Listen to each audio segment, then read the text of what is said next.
Hello అండి, నేను సడన్గా వీడియో పెట్టడానికి ఒక కారణం ఉంది. మీకు ఒక అమ్మాయి గురించి చెప్పాలి. అసలు నా జీవితంలో అమ్మాయిని టాపిక్ వస్తుందని నేను ఎప్పుడు అనుకోవాలా. చిన్నప్పటి నుంచి మా ఫ్రెండ్స్ అందరూ వాళ్ళ గర్ల్ ఫ్రెండ్స్ వేసుకొని తిరుగుతుంటే నేను ఇంట్లో అమ్మ కొత్తిమీర కరివేపాకు తెచ్చుకుంటూ తిరిగేవాడిని. మా ఫ్రెండ్స్ని చూస్తే అసూయ, అమ్మాయిలతో మాడాలంటే భయం. అర్థమైపోయింది మన జీవితంలో లవ్వు గివ్వు సెట్ కావాలి. సిన్సియర్గా వెళ్ళి మా అమ్మ నాన్న అడిగా నాకు పెళ్లి చేయండి అని. మొదట కంగారు పడ్డారు, కానీ తర్వాత నా కరువు అర్థం చేసుకొని ఒక మంచి సంబంధం చూశారు. ఇంకేముంది, పెళ్లి సెట్, మండపం సెట్, రాబందులు అదే చుట్టాలు వచ్చారు. పండక్క తయారు చేసిన గంగిరెద్దులో పెళ్లి కొడుకు కొంచెం కూర్చోబెట్టారు. చిన్నప్పటి నుంచి సినిమాలో చూపించినట్టు ఓ అద్భుతంగా పెళ్ళి, ఆ తర్వాత అదేదో చేసుకుంటారు కదా అది అని గట్టిగా ఫిక్స్ అయిపోయింది.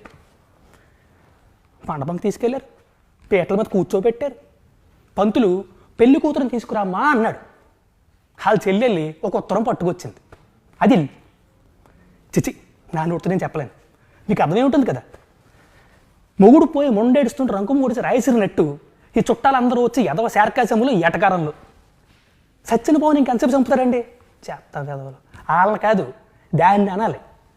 ఒసే నువ్వు ఎక్కడున్నా పట్టుకుంటా, నీ అంతు చూస్తా, రేపే నీ ఫోటో ఆన్లైన్లో పెడతా. మీరందరూ కూడా కనబడితే దయచేసి నాకు చెప్పండి please. Thank you very much. Hello అండి, నేను సడన్గా వీడియో పెట్టడానికి ఒక కారణం ఉంది. మీకు ఒక అమ్మాయి గురించి చెప్పాలి. అసలు నా జీవితంలో అమ్మాయిని టాపిక్ వస్తుందని ఎప్పుడు అనుకోవాలా. చిన్నప్పటి నుంచి మా ఫ్రెండ్స్ అందరూ వాళ్ళ గర్ల్ ఫ్రెండ్స్ వేసుకొని తిరుగుతుంటే నేను ఇంట్లో అమ్మ కొత్తిమీర కరివేపాకు తెచ్చుకుంటూ తిరిగేవాడిని.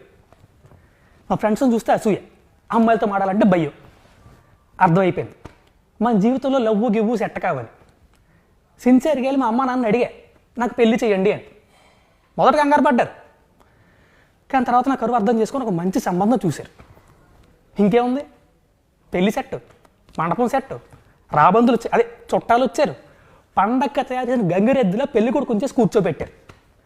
చిన్నప్పటి నుంచి సినిమాలో చూపించినట్టు ఓ అద్భుతంగా పెళ్ళి, ఆ తర్వాత అదేదో చేసుకుంటారు కదా అది అని గట్టిగా ఫిక్స్ అయిపోయింది. మండపంకి తీసుకెళ్లారు, పీటల మీద కూర్చోబెట్టారు. పంతులు పెళ్లి కూతురుని తీసుకురామ్మా అన్నాడు. వాళ్ళ చెల్లెళ్ళి ఒక ఉత్తరం పట్టుకొచ్చింది.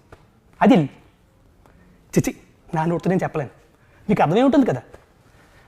మొగుడు పోయి మొండేడుస్తుంటే రంకు మూడిసి రాయిసిరినట్టు ఈ చుట్టాలందరూ వచ్చి ఎదవ శార్కాశములు ఎటకారంలో సచ్చిన పోని ఇంకెంతసేపు చంపుతారండి.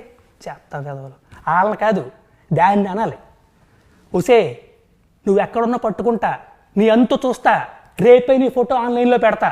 మీరందరూ కూడా కనబడితే దయచేసి నాకు చెప్పండి please. Thank you very much.